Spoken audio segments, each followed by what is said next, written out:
주님께서 여러분과 함께 요한이 전한 주님의 말씀입니다.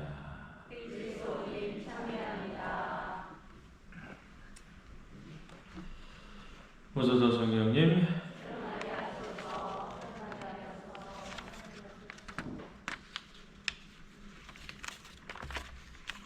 베드로 성인에 대해서 두 번째 시간, 지난번에 제가 베드로에게 말 그대로 이 베드로라는 이름, 시몬에게 베드로라는 이름을 주신 것은 예수님이 그리스도라는 호칭을 받은 것과 어떻게 보면 비슷한 부분들 안에서 시몬 베드로라는 호칭일 수도 있다라는 이야기. 예수님, 당신은 누구십니까? 너는 나를 누구라고 생각하느냐? 당신은 살아계신 하느님의 아들 그리스도이십니다. 너를 이제 베드로라고 부르겠다라고 하는 상호 보완성의 어떤 측면에서 볼 수 있다라고 이야기했었는데 기억하시죠? 정말 기억하십니까? 거기에서부터 쭉 이어서 말씀을 드리도록 하겠습니다. 그렇다면 직함을 가졌다라고 이야기를 하는 것, 결국에 베드로다라고 이야기하고 있는 부분들은 신원의 변화를 의미한다라고 생각을 할 수 있게 되는 거죠. 그러면서 결국 여러분들 초기 교회는 어떤 게 교회입니까? 초기 그리스도교 공동체의 최초의 시작은 12사도들의 그 공동체를 교회라고 한다고 옛날에 교리 시간에 배우셨죠? 12사도의 공동체가 초기 교회예요. 그러면서부터 12사도들에 의해서 복음이 전파되면서 초기 그리스도교 공동체가 생기고 그것이 점점 퍼져나가게 되는 거죠. 예수님께서 교회를 세우셨다라는 것은 예루살렘에 어떤 건물을 세우신 게 아니라 12사도들의 공동체를 세웠다라는 것을 의미해요. 무슨 말인지 아시겠죠? 둔산동 성당이 여러분들 이제 이사 가서 예를 들어서 성당 이쁘게 잘 져가지고 거기에서 성당 생활을 잘 하고 있어. 그럼 공동체가 잘 형성된 겁니까? 아니죠. 그렇죠? 그 이쁜 성당이 있으면 그 이쁜 성당에 걸맞는 공동체가 되어야 되는 거예요. 그렇죠? 여기서는 막 애써서 막 성당 질 때 이것도 봉사하고 저것도 봉사하고 이것도 희생하고 저것도 희생하고 서로 간에 사랑하고 서로 간에 어떻게든 잘하려고 했어. 근데 딱 이사 가서는 이제 뭐 내가 할 일 다 했어 이렇게 하고 한다. 그러면 이사 가는 이만 못하다예요. 가면 안 돼요. 그렇게 되면 가면 안 돼요. 그거는 오히려 역효과. 그렇게 되면 제대로 된 공동체가 아니에요. 그 본당으로 이사를 가셨을 때 어떻게? 내가 더 희생해야지, 내가 더 해야지, 내가 더 선교해야지, 내가 더 하느님의 나라를 알려야지, 내가 그 동안 뭐 더 못했다고 더 열심히 해야지. 여러분들 다 그렇게 생각하고 있잖아요. 그렇죠? 그렇게 생각하고 있어야 돼요. 그래서 이사 가는 거예요. 그래서 성당 짓는 거고, 그래서 하는 거예요. 그래서 교회 공동체를 꾸민다라는 거, 여러 집단을 꾸민다라는 것은 반드시 무엇이 있어야 됩니까? 뜻을 하나로 모을 수 있어야 돼요. 뜻을 하나로 모으기 위해서는 결과적으로 제도의 장치가 필요하고, 그러다 보니까 어떻게 그 장치의 가장 큰 결정을 할 수 있는 직함이 필요한 거죠.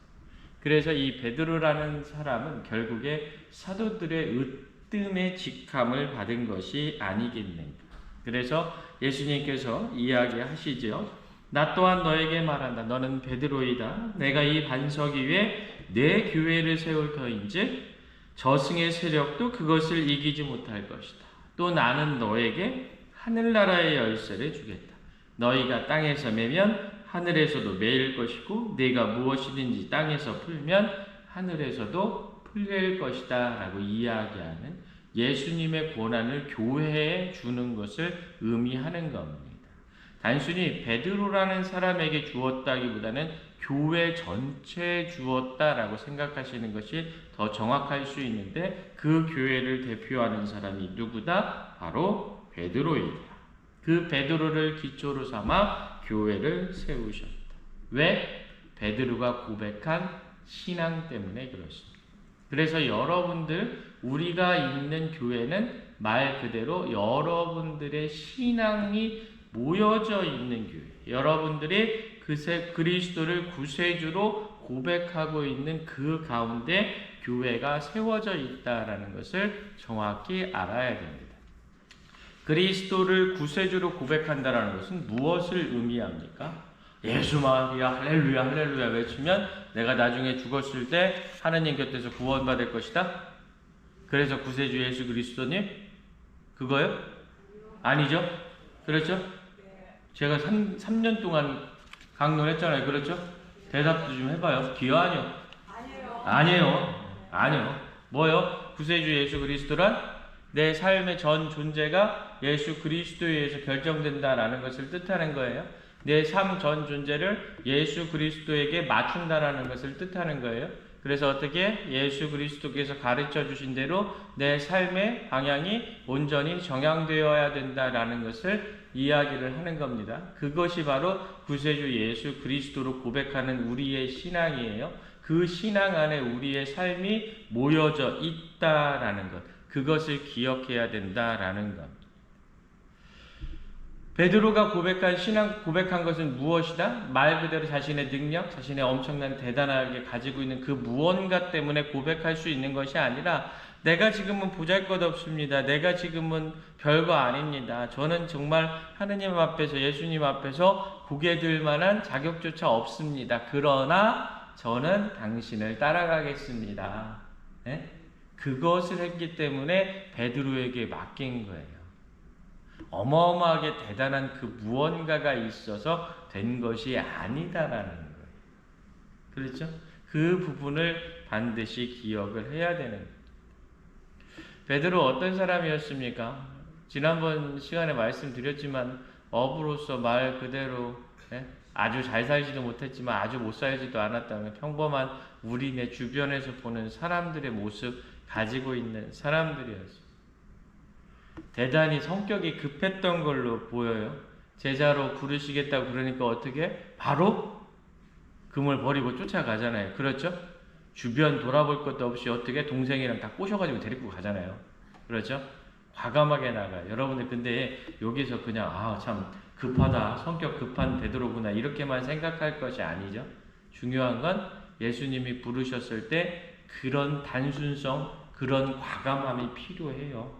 여러분들 예수님의 말씀을 여러분들 안에서 들을 때가 있잖아요. 그렇죠? 때로는 누군가를 도와줘야 된다라는 것이 강렬하게 내 마음 한 곳에서 올라왔을 때, 때로는 이런 일을 해야겠다라는 것이 내 마음 안에서 말 그대로 용솟음 쳤었을 때 예수님의 부르심일 수 있는 경우가 많이 있거든요. 신앙 안에서 내가 잘 생각했을 때 그럴 때 나는 어떻게 하는가? 이것저것 되고 아버지, 내 아내, 내 가족들 다 버리면서 내가 이것을 할 수 있을까 생각하는 순간에 줄어들어요. 불이 점점 줄어듭니다. 그러면 결국 못하는 경우가 많이 있어요. 과감하게 갈 수 있는 부분들, 어떻게 보면 그런 과감성을 지닌 베드로였기 때문에 시몬이 베드로가 된 것이 아니었겠는가. 예수님 붙잡혔을 때 어떻게 합니까? 그냥 칼로 냅다 쳐버리잖아요. 그렇죠? 아무것도 생각하지 않아요. 그러니까 그만큼 대단히 단순했어요. 그런데 그런 모습들도 예수님의 교회를 만드는 데 있어서 말 그대로 어떻다? 모든 것이 도움이 되게, 예수님을 통하면 그 모든 것조차도 도움이 될 수 있는 것이다. 그래서 우리의 부족함조차도 예수님께서는 어떻게 양신의 것으로 만드시는 분이다라는 것을 기억해야 되는 거죠. 그러면 내가 부족하다고 해서 예수님께 나아가지 못하십니까? 못하지 않습니까? 못하지 않아요. 그래서 여러분들은 늘상 예수님께 가시면 여러분들이 부족하건 넘치건 능력이 많건 적건 어떠한 경우에 있어서도 예수님께서 알아서 만드시고 알아서 쓰신다. 그 부분들을 반드시 기억을 하셔야 됩니다. 다른 분당이 이 정도 되면 되게 이렇게 많이 잘하고 얼굴도 웃고 대답도 잘하고 개신교처럼 얼굴도 밝아지면서 입 밖으로 아멘을 하고 싶기는 한데 아멘은 못하는데 입을 들썩들썩 하는데 둔산동은 참 점잖해. 언제 봐도 점잖해. 언제쯤 변할까요? 제가 떠날 때쯤 변할까요? 안 변할 것 같죠? 기죠? 저도 안 변할 것 같다라는 생각을 하긴 합니다. 무리를 걷겠다라고 이야기를 하죠. 예수님이십니다. 그러니까 어떻게? 겉옷을 두른 채 그냥 물속에 뛰어들잖아요. 여러분들 겉옷 입고 물속에 뛰어든다라는 것 자체가 뭐예요? 빠지면 죽어요. 예? 수영복 입고 뛰어들어야지. 있는 옷도 벗고서 뛰어들어야 살아요. 옷 입고 있으면 가라앉는다고요. 그렇죠? 그런데 말 그대로 그냥 그렇게 뛰어들어. 왜? 저분은 예수님이십니다. 라는 이야기 때문에 그렇습니다. 살아계신 아들 하느님의 아들 당신은 살아계신 하느님의 아들 그리스도이십니다라고 고백해서 엄청 칭찬받으니까 좋다고 하다가 이제 십자가의 고난을 받을 것이다라고 이야기하니까 안 된다고, 그러면 안 된다고 막 또 그렇게 이야기를 합니다. 좋은 거 했을 때는 히히거리다가 나쁜 거 했었을 때는 아유 나한테 왜 그래 이렇게 하는 우리네 모습을 너무나 달려있죠. 베드로라는 사람 보면 참으로 좀 부족했었던 것은 대단히 많이 있는 것으로 보여요. 예수님이 돌아가신 이후에 말 그대로 계파, 베드로 말 그대로 사도들의 가장 으뜸인 자리에 앉아 있었었는데 유대교에서 그리스도교를 개종한 사람들이 왔으니 말 그대로 일정 부분 지분을 요구했겠죠. 그러면서 어떤 걸 요구하냐면 말 그대로 유대교에서 가졌었던 여러 가지 자신들의 생활 방식을 다른 데에 있던 사람들에게 강요하는 어떤 그런 부분들로 와요. 그 사람들이 세를 형성하고 있었어요. 그런데 그 사람들이 와서 막 따지니까 어떻게 합니까? 살짝 물러서요. 그때 바오로한테 돼지게 혼나잖아요. 그렇죠? 엄청 혼나요. 그런 사람이었어요. 그런데 그런 사람을 예수님께서는 어떻게? 사도들의 으뜸으로 세우셨다. 좀 더 능력이 뛰어나고 좀 더 언변도 좋고 좀 더 심지도 확고하고 좀 더 대단하고 그런 것들 보면 그런 사람들이 훨씬 더 잘할 것 같지 않습니까? 그런데 예수님이 세운 거는 이런 베드로예요. 저는 그걸 확실히 느낍니다. 신부님들 중에 이렇게 보면 엄청 똑똑하고 엄청 판단력도 좋고 추진력도 대단한 신부님들 많거든요. 근데 그냥 신부님으로 계시더라고요. 저분은 좀 아닌 것 같은데 근데 꼭 그런 분들이 주교님 되시더라고요. 아 이거 이렇게 나가는구나. 편집해야겠다. 아니 그런데 그러면서 이렇게 보면 시간이 지나고 이렇게 보면 그 안에서 이루어지는 예수님의 뜻이 있어요. 그래서 그때는 모르는데 그때 당시에는 모르는데 조금 시간이 지나고 보면 하느님의 뜻이 어디에 있었을지, 하느님의 뜻이 어떻게 통해서 가는지. 저는 개인적으로 늘 항상 생각하는 것 중에 하나는 말 주워 담으려는 거 아니고 하느님의 뜻은 저는 개인적으로 주교님을 통해서 이루어진다는 거 대단히 확신하는 사람 중에 한 명입니다. 진짜예요. 진짜예요. 왜냐면 제가 경험상 이렇게 저렇게 막 겁내 그랬는데 나중에 좀 시간 지나고 이렇게 나서 보면 그렇게 이루어진다라는 것. 엄청나게 대단한 능력을 가지고 있어서가 된 게 아니라 하느님의 뜻은 저렇게 이루어지는구나 라는 것은 개인적으로 많이 느낀 경우들이 많이 있습니다. 베드로에 관련된 부분들 보면 대단히 재미있는 이야기들 많이 있지 않습니까? 예수님 당신 따라 죽겠습니다라고 이야기했던 사람이 예수님을 바로 모른다고 3번이나 부인하지요. 그런데 어떻게 합니까? 그런 베드로에게 예수님께서 다시 나타나셔서 내 양들을 돌보아라 라고 이야기하셔요. 이 모든 것들을 놓고 보면 결국에는 예수님의 뜻에 의해서 교회가 움직이는 것이다. 예수님의 뜻으로 교회가 만들어 나가는 것이다. 예수님의 뜻으로 어떻게 말 그대로 교회의 역사가 이루어지는 것이다 라고 생각할 수 있습니다. 어떠한 경우에 있어서도 교회의 움직임은 예수님의 뜻에 의해서 움직이는 거지 어떤 잘난 주교나 잘난 신부나 혹은 잘난 신자 몇 명에 의해서 움직이는 것이 아니다라는 것을 느끼게 됩니다. 여러 가지 형태의 부분들로서 보면 결국에 예수님께서 늘 항상 우리 곁에 계시면서 우리를 이끌고 계시거든요. 그런데 우리는 자주 종종 착각하면서 어떻게 내가 마치 내 힘으로 예수님을 따라가는 듯이 느끼는 경우들이 많이 있거든요. 베드로를 보면서 결국 우리가 생각해야 될 것은 무엇이다? 하느님께, 예수님께 나아가는 것은 예수님께서 나를 이끄시는 대로 내가 거기에 응답하는 것이지 내가 예수님께 가는 길을 무언가 찾았거나 어마어마하게 대단한 힘을 발휘해서 거기를 쫓아가는 것이 아니다라는 것을 베드로를 통해서 느끼면 좋겠습니다. 그게 어떻게 보면 예수님을 만난 베드로가 그 모습을 보는 우리가 알아야 될 부분이 아니겠는가라는 생각합니다. 베드로 사도행전에서 나중에 보면 전체적으로 모든 사도들의 으뜸인 행동을 합니다. 유다의 빈자리를 채우기도 하고 담대하게 대중 앞에 서서 복음을 선포하기도 합니다. 치유 기적을 행하기도 하고 예루살렘 감옥에 갇혀서 매질을 당하기도 합니다. 첫 번째 사도회의에서 하느님께서는 유다인이나 이방인에게 아무런 차별도 두지 않으신다. 오늘 독서였죠? 네, 여러분들 주 예수님 은총으로만 구원을 받을 것이다 라고 이야기를 하는 정확한, 어떻게 보면 우리가 흔히 이야기하는 공의회의 결정문과 같은 첫 번째 제1차 예루살렘 사도회의에서 그런 결정을 내리는 리더로서의 면목을 보여줍니다. 그리고 최후에는 어떻게 됩니까?